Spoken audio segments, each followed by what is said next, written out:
Assalamualaikum warahmatullahi wabarakatuh.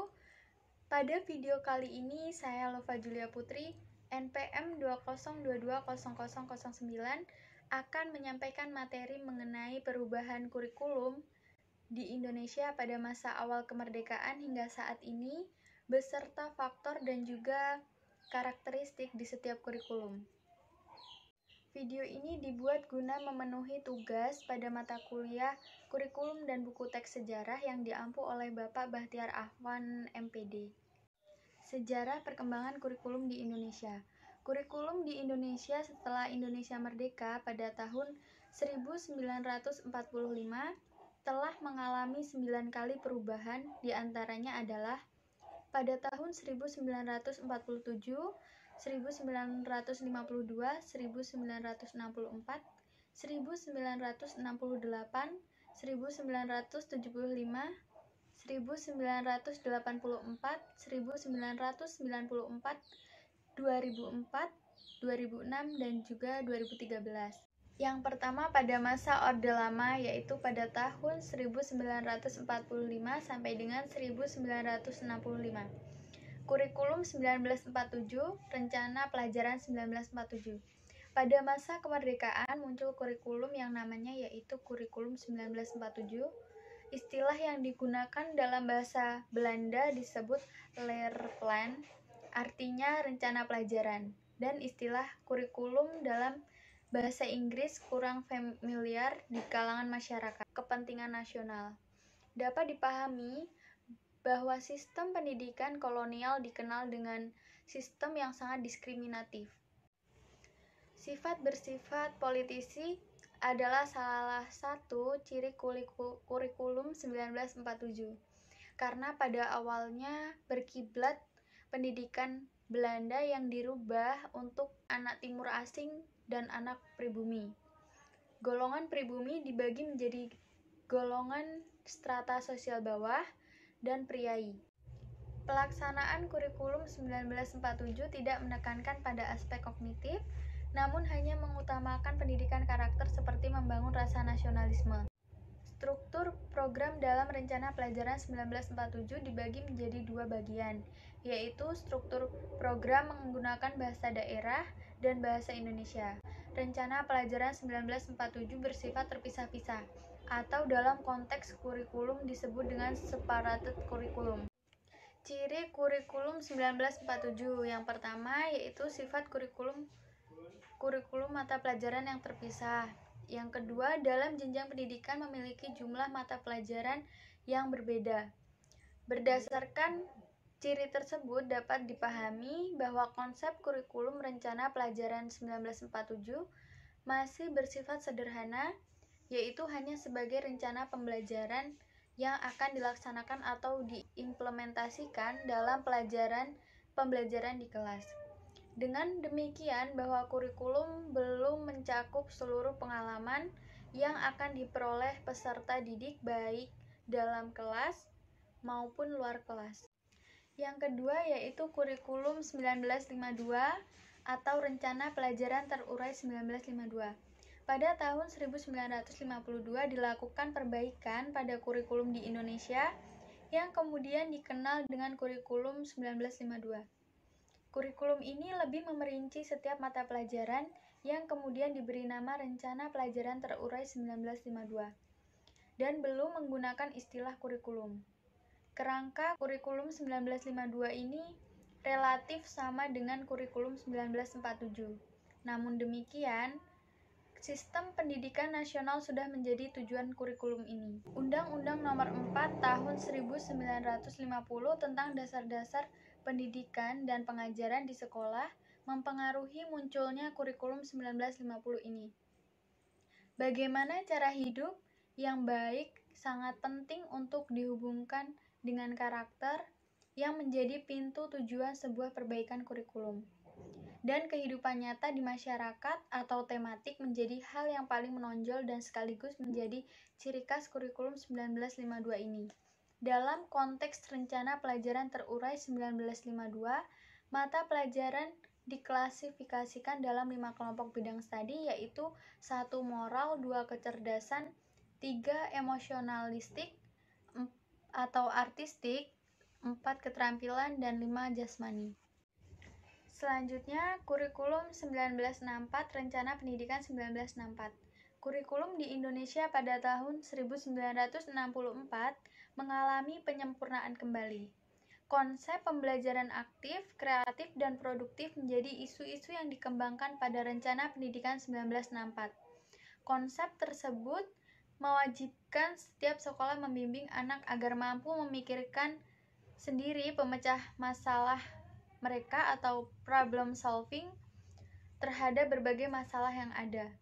Dengan pendidikan dapat dipahami bahwa konsep kurikulum pada era ini lebih bersifat bagaimana peserta didik bersikap aktif, kreatif, dan produktif menemukan solusi terhadap berbagai masalah yang berkembang dan ada di masyarakat. Cara belajar yang digunakan kurikulum 1964 adalah sebuah metode yang disebut dengan gotong royong terpimpin. Selain itu, Hari Krida ditetapkan pada hari Sabtu oleh pemerintah. Hari Krida artinya pada hari tersebut peserta didik diberikan kebebasan untuk berlatih berbagai kegiatan disesuaikan dengan minat dan bakat masing-masing, seperti kegiatan kebudayaan, kesenian, olahraga, dan berbagai bentuk permainan. Kurikulum 1964 direncana agar mampu menjadi alat untuk mencetak manusia Indonesia Pancasilais yang sosialis dengan sifat-sifat seperti yang termaktub dalam TAP MPRS nomor 2 tahun 1960. Selanjutnya pada masa Orde Baru pada tahun 1966 sampai dengan 1998. Yang pertama, kurikulum 1968. Sifat politis melekat erat pada awal munculnya kurikulum 1968, mengganti kurikulum 1964 yang dicitrakan sebagai hasil dari pemerintahan Orde Lama.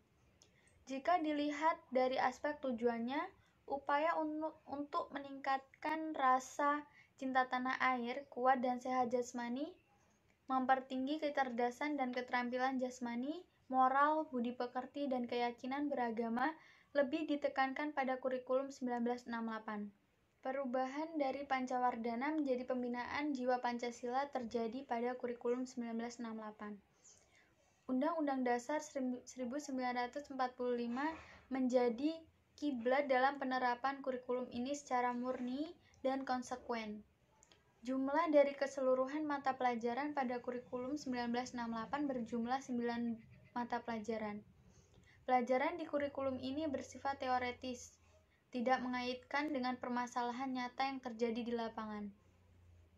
Kelahiran kurikulum 1968 karena adanya pertimbangan politik ideologis yang dianut pemerintah saat itu, yaitu Orde Baru.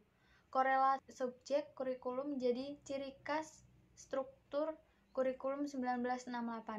Artinya bahwa materi pada jenjang pendidikan rendah memiliki korelasi untuk jenjang pendidikan pada jenjang selanjutnya. Kurikulum 1968 identik dengan muatan mata pelajaran teoretis, tidak berkaitan dengan ketentuan objektif di lapangan atau kehidupan nyata atau tematik. Adapun metode pembelajaran yang digunakan dalam kurikulum ini sangat tergantung oleh ilmu pendidikan dan psikologi pada akhir tahun 1960-an. Selanjutnya, kurikulum 1975. Pembangunan nasional melatar belakangi kelahiran kurikulum 1975 akibat dari banyaknya perubahan-perubahan yang terjadi, terutama sejak tahun 1969. Banyak faktor-faktor yang mempengaruhi program maupun kebijakan pemerintah yang mengakibatkan pembaharuan tersebut. Kurikulum 1975 merupakan kurikulum yang bersifat sentralistik atau dibuat oleh pemerintah pusat dan sekolah-sekolah hanya menjalankan. Kurikulum 1975 berprinsip tujuan dari pendidikan harus efektif dan efisien. Kurikulum 1975 banyak mendapatkan kritik dari pelaksana di lapangan. Guru dibuat sibuk menulis perincian apa yang akan dicapai dari setiap kegiatan pembelajaran. Sistem penilaian dari kurikulum 1975 dilakukan setiap akhir pelajaran atau pada akhir satuan pembelajaran. Hal ini yang membedakan antara sistem penilaian pada kurikulum 1975 dan kurikulum sebelumnya. Sistem penilaian kurikulum ini dipengaruhi oleh pendekatan pembelajaran yang digunakan dalam proses kegiatan belajar mengajar. Dengan sendirinya, guru-guru dituntut melakukan penilaian pada setiap akhir satuan pembelajaran. Kurikulum 1984, kurikulum 1975 yang disempurnakan. Kurikulum 1984 merupakan penyempurnaan dari kurikulum 1975 dan menggunakan pendekatan proses. Dalam hal ini, faktor tujuan tetap penting meskipun sudah menggunakan pendekatan proses.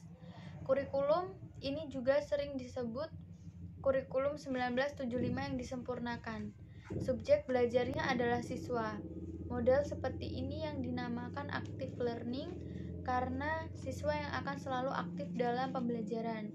Dari mengamati sesuatu, mengelompokkan, mendiskusikan, hingga melaporkan. Namun banyak sekolah yang menerapkan dengan baik dan alhasil siswa tidak melaksanakan pembelajaran dengan baik dan hanya gaduh di kelas. Kurikulum 1994 atau separat subjek kurikulum. Kurikulum 1975 dan kurikulum 1984 dipadukan menjadi kurikulum 1994. Kurikulum 1994 dilaksanakan sesuai dengan Undang-Undang Nomor 2 Tahun 1989 tentang Sistem Pendidikan Nasional. Pada kurikulum ini terjadi perubahan dari sistem semester ke sistem caturwulan, dengan sistem caturwulan yang pembagiannya dalam 1 tahun. Dibagi menjadi 3 tahap, diharapkan dapat memberi kesempatan bagi siswa untuk dapat menerima materi pelajaran yang cukup banyak.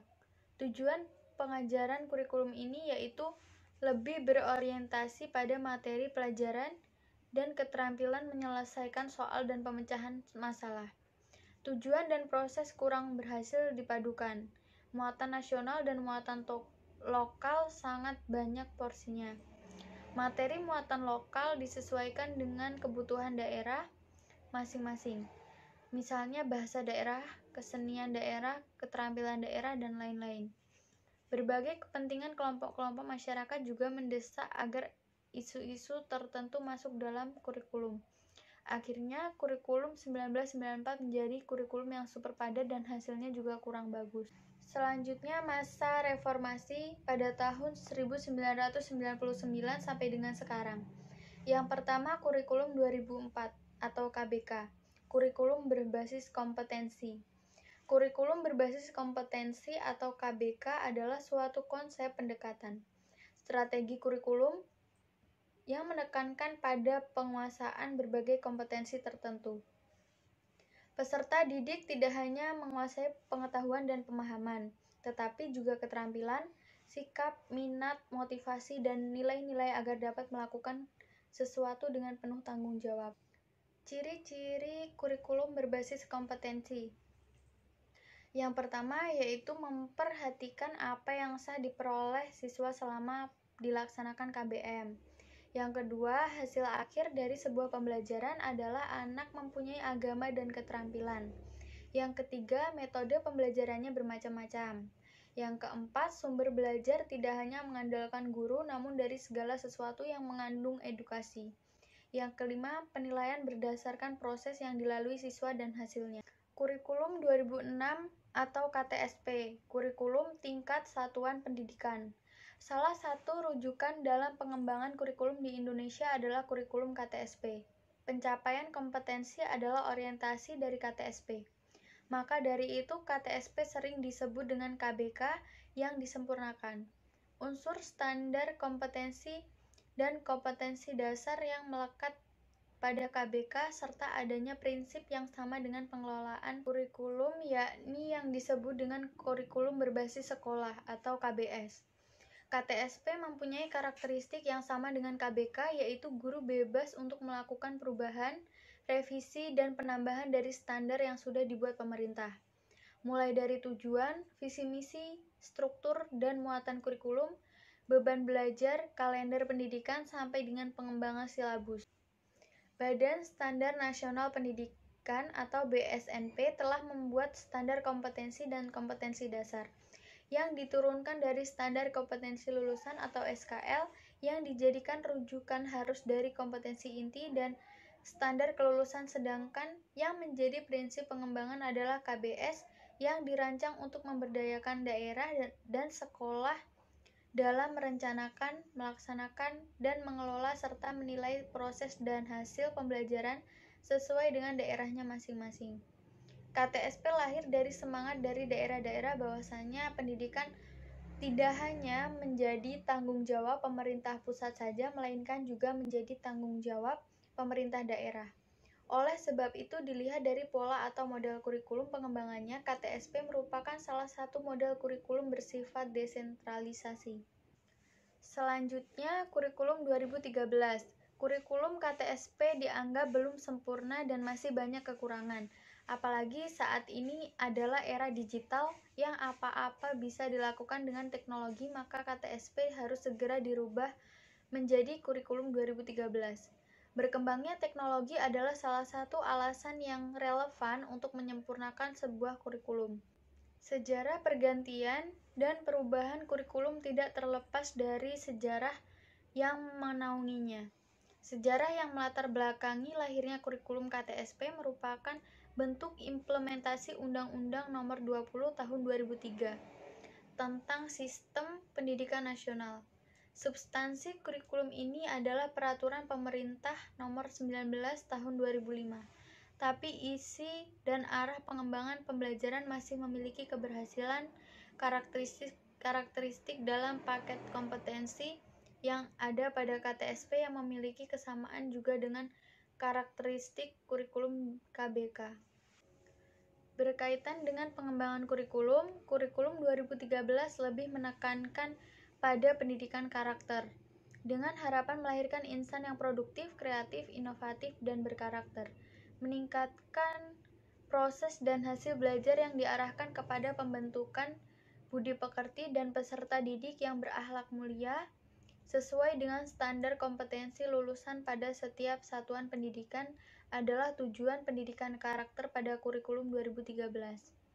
Kurikulum 2013 menekankan pengembangan kompetensi pengetahuan, keterampilan, dan sikap anak didik secara holistik. Kompetensi pengetahuan, keterampilan, dan sikap ditentukan oleh raport dan merupakan penentuan kenaikan kelas dan kelulusan anak didik. Karakteristik kurikulum 2013. Masing-masing kurikulum memiliki karakteristik tersendiri. Demikian halnya dengan kurikulum 2013 yang dirancang oleh pemerintah. Adapun kurikulum 2013 dirancang dengan karakteristik sebagai berikut. 1. Mengembangkan secara seimbang antara kognitif, afektif, dan psikomotor. 2. Siswa menerapkan apa yang sudah didapat di sekolah dalam kehidupannya sehari-hari. 3. Mengembangkan afektif, kognitif, dan psikomotorik serta menerapkannya dalam berbagai situasi di sekolah dan masyarakat. 4. Memberi kesempatan yang banyak kepada siswa untuk mengembangkan aspek afektif, kognitif, dan psikomotor. Yang kelima yaitu kompetensi inti dijabarkan menjadi kompetensi dasar. Yang keenam, kompetensi dasar yang diturunkan dari kompetensi inti harus sesuai dan sinkron. Yang ketujuh, kompetensi dasar dikembangkan didasarkan pada prinsip akumulatif, saling memperkuat dan memperkaya antar mata pelajaran dan jenjang pendidikan atau organisasi horizontal dan vertikal. Kesimpulan dari beberapa kurikulum yaitu kurikulum selalu dinamis dan senantiasa dipengaruhi oleh perubahan-perubahan dalam faktor yang mendasarinya. Tujuan pendidikan dapat berubah secara fundamental bila suatu negara beralih dari negara yang dijajah menjadi perubahan yang menyeluruh. Dalam sejarah perkembangan kurikulum di Indonesia telah tercatat sebanyak 11 kali, yaitu sejak tahun 1945, kurikulum pendidikan nasional telah mengalami perubahan pada tahun 1947, 1952, 1964, 1968, 1973, 1975, 1984, 1994, 1999, 2004, 2006, dan 2013. Yang dimana setiap kurikulumnya mempunyai kelebihan dan kekurangan. Dan kurikulum ini dapat berubah kapanpun sesuai dengan kebutuhan pendidikan di Indonesia. Demikianlah materi yang dapat saya sampaikan, kurang dan lebihnya saya mohon maaf. Semoga ilmu yang saya sampaikan ini dapat bermanfaat untuk teman-teman yang sudah menonton. Akhir kata, wassalamualaikum warahmatullahi wabarakatuh.